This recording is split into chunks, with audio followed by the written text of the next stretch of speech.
Assalamu alaikum. So in this video we will be discussing some methods for linear measurement in the field and the process that how to make a line straight.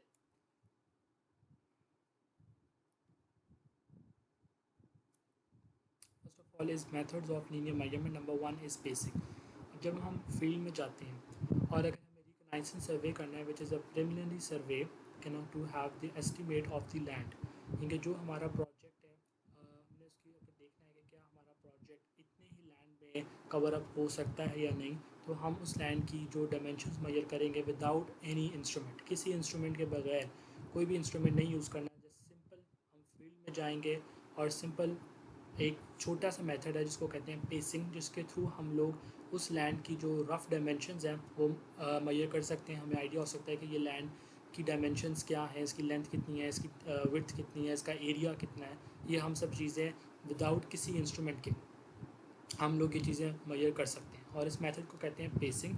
अब pacing किस तरह का method है कि basically हम लोग सबसे पहले हमें अपना पेसिंग फैक्टर अगर मालूम है तो फिर हम किसी भी लैंड के अंदर किसी भी लैंड की डायमेंशंस जो है ना वो रफली एस्टिमेट कर सकते हैं।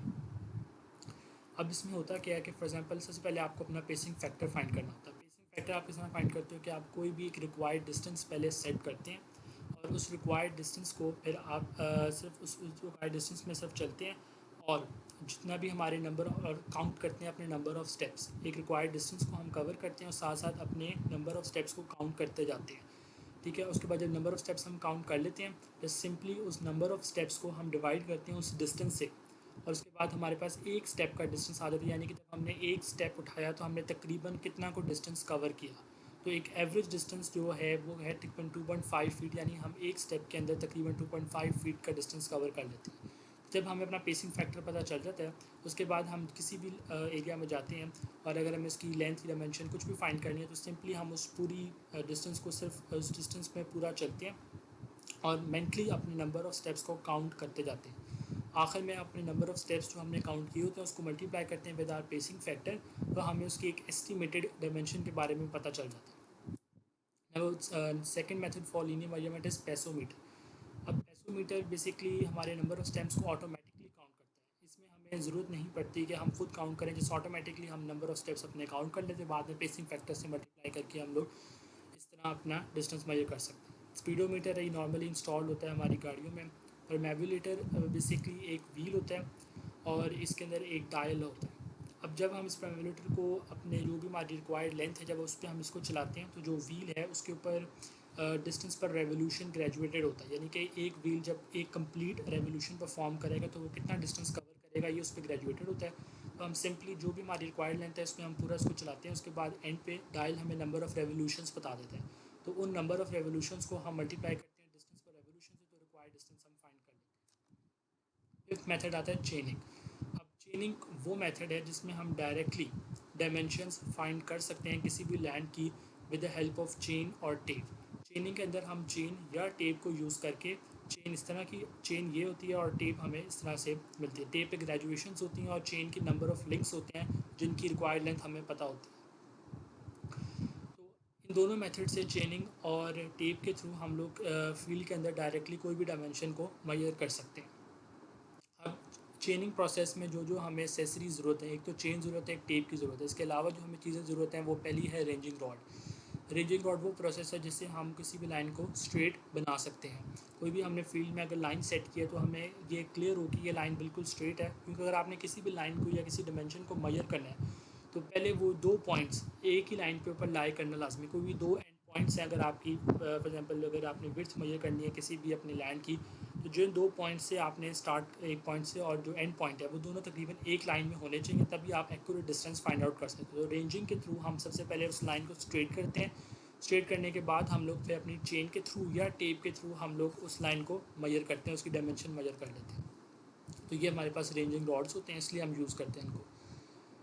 उसके बाद ये चेन के बारे में बताया हुआ कुछ करेक्टरिस्टिक्स हैं कि चेन हमें किस किस लेंथ में अवेलेबल होती है। 20 मीटर में है, 30 मीटर में अवेलेबल है। जो नंबर ऑफ़ लिंक्स होते हैं, यानी कि 100 लिंक्स को जोड़ के हम लोग 20 मीटर की चेन बनाते हैं और हर लिंक की जो लेंथ है वो 0.2 मीटर होती है।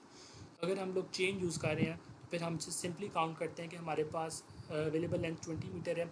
अगर कोई रिक्वायर्ड डिस्टेंस 20 मीटर से भी कम है जो हम मेजर कर रहे थे तो हम सिंपली चेक करें, काउंट करेंगे नंबर ऑफ़ लिंक्स कि उतने डिस्टेंस से कितने नंबर ऑफ़ लिंक्स आए हैं, और हर लिंक की हमें लेंथ पता है तो जस्ट सिंपली हम मल्टीप्लाई कर देंगे नंबर ऑफ़ लिंक्स को with the length of each link, तो हमें रिक्वायर्ड डिस्टेंस मिल जाएगा।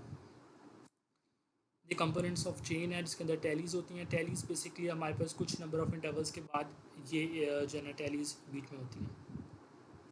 Advantages of using chain are they can be read easily and quickly, they can withstand wear and tear, they can be easily repaired or rectified in field। ये कुछ advantages है chain use करने के, इनको आप easily read कर सकते हो। इतनी जल्दी ये जो है ना वो जो ख़राब होती हैं इतनी जल्दी नहीं होती, थोड़ा विथस्टैंड कर लेती हैं, और इनको अगर रिपेयर करना हो तो वो भी इजीली हो जाता है। डिसएडवांटेजेस ऑफ यूजिंग चेन है they are quite heavy, they take too much time to open or fold, they become longer or shorter due to continuous use, and when measurement is taken in suspension the chain sags excessively। Arrows, arrows basically हम लोग use करते हैं, they are similar to ranging rods. और arrows हम इसलिए use करते हैं कि व्हेन जब हम लोग मेजर कर रहे हैं कोई भी अपनी लाइन को, किसी भी सर्वे लाइन को जब हम लोग चेन कर रहे हैं, तो जब हमने, क्योंकि इफ़ द जो हमारी सर्वे लाइन है इज़ लॉन्गर देन 20 मीटर या longer than the length of the chain, जब हमारे पास एक चेन हम पूरी फुली एक्सटेंड कर लेते हैं एक चेन को, उसके बाद जब हम चेन को आगे लेके जाना होता है तो जिस जहाँ तक हमारी चेन फुल एक्सटेंड हो जाती है वहाँ हम एक एरो इंसर्ट कर देते हैं, ताकि हमें ये रहे कि यहाँ तक एक चेन कंप्लीट होगी, यानी यहाँ तक 20 मीटर का डिस्टेंस कंप्लीट हो गया। तो बेसिकली हम एरोज इसलिए यूज़ करते हैं ताकि हम नंबर ऑफ़ चेन्स को काउंट कर सकें जब हम एक चेन लाइन को मेजर कर रहे होते हैं। वुडन पेग्स हम इंस्टॉल करते हैं as a temporary station points के तौर पे, वुडन मैलेट से हम इंस्टॉल करते हैं वुडन पेग्स। टेप्स आती हैं इसी तरह, जैसे चेन थी हम टेप्स भी यूज़ कर सकते हैं, डिफरेंट टाइप की हमारे पास टेप हैं और डिफरेंट लेंथ्स में ये अवेलेबल है। अब रेंजिंग, रेंजिंग वो प्रोसेस है जो एक लाइन को स्ट्रेट बनाता है। अब एक लाइन को स्ट्रेट बनाना है तो हम जो हमारे दो एंड पॉइंट्स हैं उनके दरमियान हम लोग इंटरमीडिएट पॉइंट्स इस्टेब्लिश करते हैं, ताकि हमें इस तरह जब इंटरमीडिएट पॉइंट्स हम लोग इस्टेब्लिश कर लेते हैं तो हमारे पास इन दी एंड एक पूरी स्ट्रेट लाइन हमारे पास आ जाती है। क्योंकि हम रेंजिंग के प्रोसेस के थ्रू जो है ना वो इंटरमीडिएट पहले दो एंड पॉइंट्स के दरमियान में कुछ इंटरमीडिएट पॉइंट्स इस्टेब्लिश करते हैं, और फिर इस तरह रेंजिंग के प्रोसेस से वो चारों पॉइंट्स जो हम जितने भी इंटरमीडिएट पॉइंट्स हम इस्टेब्लिश करते हैं जो हमारे एंड पॉइंट्स हैं वो चारों एक ही लाइन में आ जाते हैं रेंजिंग के प्रोसेस से। रेंजिंग सिंपल मेथड है जिसके लिए आपको सिर्फ रेंजिंग रॉड्स की ज़रूरत होती है, इसके अलावा और किसी चीज़ की नहीं। रेंजिंग मेथड दो तरीका होता है, डायरेक्ट रेंजिंग और इनडायरेक्ट रेंजिंग। अब डायरेक्ट रेंजिंग तो तब है जब आपके जो दो एंड पॉइंट्स हैं वो कोई बहुत ज़्यादा फासले पे नहीं है और वो दोनों नज़र आ रहे हैं एक दूसरे से, यानी अगर आप एक एंड पॉइंट पे तो आपको दूसरा नज़र आ रहा है, अगर आप दूसरे एंड पॉइंट पे खड़े हो तो आपको पहला वाला एंड पॉइंट नज़र आ रहा है। तो इस तरह जब दोनों एंड पॉइंट्स आपके इंटरविजिबल हो, ठीक है, तो उनको आपने एक स्ट्रेट लाइन से जोड़ना है, दोनों एंड पॉइंट्स को एक स्ट्रेट लाइन से अगर जोड़ना है और दोनों विजिबल हैं तो डायरेक्ट रेंजिंग उसके लिए आप कर सकते हैं। सिंपली हमें इंटरमीडिएट जो रेंजिंग रॉड्स हैं वो हम लोग इस्टेब्लिश करेंगे। पहले अभी डायरेक्ट रेंजिंग का प्रोसेस फिगर से ये क्लियर होगा। फॉर एग्जांपल जैसे इस फिगर में ए पॉइंट आपका एंड पॉइंट है और बी वाला आपका एंड पॉइंट है, ये दोनों एक दूसरे के इंटरविजिबल है, और अब आपने लाइन स्ट्रेट ज्वाइन करनी है तो सबसे पहले हम एक रेंजिंग रॉड इनके दरमियान में इस्टेब्लिश करेंगे। अब एक असिस्टेंट है वो रेंजिंग रॉड को इस लाइन के ऊपर यहाँ प्लेस करेगा, और एग्जैक्ट इस रेंजिंग रॉड को ए बी लाइन के ऊपर एग्जैक्ट प्लेस करने के लिए जो सर्वेयर है वो नोट करेगा कि उसको ये वाला रेंजिंग रॉड और बी वाला रेंजिंग रॉड तीनों उसको एक ही रेंजिंग रॉड लगने चाहिए, यानी कि वो जो ए पॉइंट से 2 मीटर के फासले पर खड़े होके जब वो ऑब्ज़र्व करेगा तो उसको ये बी वाला और पी वाला जो रेंजिंग रॉड है वो एग्जैक्टली ए के पीछे नज़र आना चाहिए, यानी कि उसको दूर से सिर्फ ये एक रेंजिंग रॉड लगे। ए बी और पी वाले क्योंकि जब ये एक तीनों स्ट्रेट लाइन में होंगे, तीनों की हाइट्स जब सेम है और तीनों सेम स्ट्रेट लाइन में, तो जो दो वाले हैं वो ए के पीछे छुप जाएंगे। तो इस तरह ये तीनों सेम स्ट्रेट लाइन में हो जाएंगे, और जब ये रेंजिंग प्रोसेस डन हो जाएगा तो फिर आप इजीली जो है ना वो चेन के थ्रू, टेप के थ्रू ये लाइन को मेजर कर सकते हैं। इनडायरेक्ट रेंजिंग हम तब परफॉर्म करते हैं जब हमारा जो दो एंड पॉइंट्स हैं वो आपस में इंटरविजिबल नहीं है, वो बहुत ज़्यादा फासले पे है, उनके दरमियान में बहुत ज़्यादा ऑब्स्टेकल्स हैं, दरख्त हैं या कोई पॉन्ड वगैरह या कुछ इस तरह के पॉइंट्स हैं जिनके थ्रू आप टेप को डायरेक्ट मेजर नहीं कर सकते, बहुत ज़्यादा फासला है या कोई उनके दरमियान में ग्राउंड है नज़र नहीं आ रहे, तो फिर इनडायरेक्ट रेंजिंग परफॉर्म करते हैं। इनडायरेक्ट रेंजिंग परफॉर्म करने के दो तरीके हैं, रेसिप्रोकल रेंजिंग और अंडरलाइन मेथड। अब रेसिप्रोकल रेंजिंग में आप इस तरह कंसिडर कर सकते हैं कि लेट आप कर लें कि आपके पास ए और बी दो एंड पॉइंट्स हैं और यहाँ पे एक दूसरे के, यानी बी पे जो खड़ा है वो ए को नहीं देख सकता और जो ए पे सर्वेयर खड़ा है वो बी को नहीं देख सकता। तो सबसे पहले हम लोग क्या करेंगे कि हम लोग अब एक ऐसे दो पॉइंट्स इस्टेब्लिश करेंगे अपने फील्ड के अंदर सी और डी, कि अगर आप डी पॉइंट पे खड़े हो तो आपको सी और ए नज़र आ रहे हैं, और अगर आप सी पॉइंट पे खड़े हो तो आपको डी और बी नज़र आ रहे हैं। इस तरह से हम दो पॉइंट्स इस्टेब्लिश करेंगे। फिर क्या करेंगे कि ऑल्टरनेटिव रेंजिंग फॉर्म करते जाएंगे और ए सी डी और बी तो उन चारों को एक ही सेम स्ट्रेट लाइन के अंदर लेकर आएंगे। अब ये किस तरह परफॉर्म होता है कि सबसे पहले आप डी पे खड़े हो तो डी के थ्रू पे आप सी और ए को और इन तीनों को एक सेम स्ट्रेट लाइन में करोगे। उसके बाद आप सी पे खड़े होके तो फिर सी पहले इन दोनों को स्ट्रेट लाइन में करोगे, फिर सी पे खड़े होके सी डी बी को एक स्ट्रेट लाइन में चेंज करेंगे। इसी तरह की बार बार ऑल्टरनेटिव रेंजिंग सी और डी पे होती जाएगी, बार बार डायरेक्ट रेंजिंग परफॉर्म करते जाएंगे सी पॉइंट पे डी पॉइंट पे। तो इन द रिजल्ट में ये होगा कि चारों पॉइंट्स आपके सेम स्ट्रेट लाइन के ऊपर आ जाएंगे और एक स्ट्रेट लाइन आपके पास बन जाएगी जिसको आप इजीली चेंज कर सकते हैं। एक और मेथड है रैंडम लाइन मेथड। सबसे पहले अगर आपके इसी तरह ये ऑब्स्टेकल्स हैं, ये बी पॉइंट और आर पॉइंट और आपने इनको मेजर करना है और इनके दरमियान में ऑब्स्टेकल्स हैं जिसके थ्रू या डिस्टेंस बहुत ज़्यादा है, हम लोग क्या करेंगे एक रैंडम लाइन पहले एक स्ट्रेट लाइन इस्टेब्लिश करेंगे फील्ड के अंदर बी क्यू फॉर एग्जांपल जैसे हमने यहाँ इस्टेब्लिश की है। और इस तरह से करेंगे कि जो हमारा लास्ट वाला एंड पॉइंट है वो बी क्यू से वो विजिबल हो और एग्जैक्टली वो 90 डिग्री पे ये लाइन हो। इस तरह से लाइन इस्टेब्लिश करनी है फील्ड में कि क्यू आर जो है वो विजिबल हो क्यू से और क्यू आर एक 90 डिग्री पे लाइन इरेक्ट करें। 90 डिग्री की लाइन किस तरह बना सकते हैं, काफ़ी ज़्यादा मेथड हैं। ट्राइंगुलेशन 3 4 5 ट्राइंगुलेशन मेथड के थ्रू भी हम लोग ये स्ट्रेट लाइन, ये सारी लाइंस हम स्ट्रेट करेंगे डायरेक्ट रेंजिंग के थ्रू। बी और क्यू वाली पे डायरेक्ट रेंजिंग के थ्रू हम लाइंस बिल्कुल स्ट्रेट बनाएंगे और इसको हम ट्राइंगुलेशन तो जो मेथड है 3 4 5 वाला उसकी 90 डिग्री बना सकते हैं।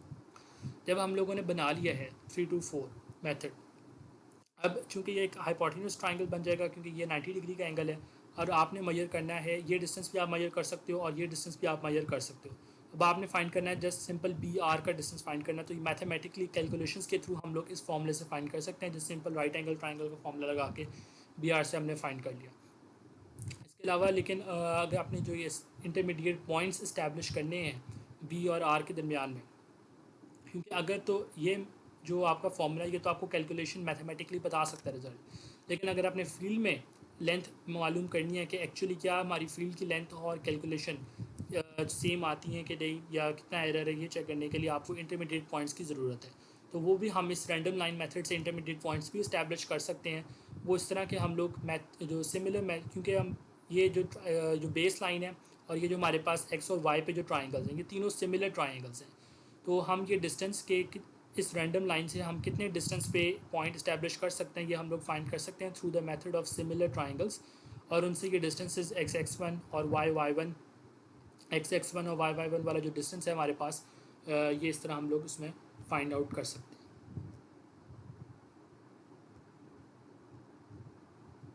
तो this is all from making a line straight and methods of linear measurement.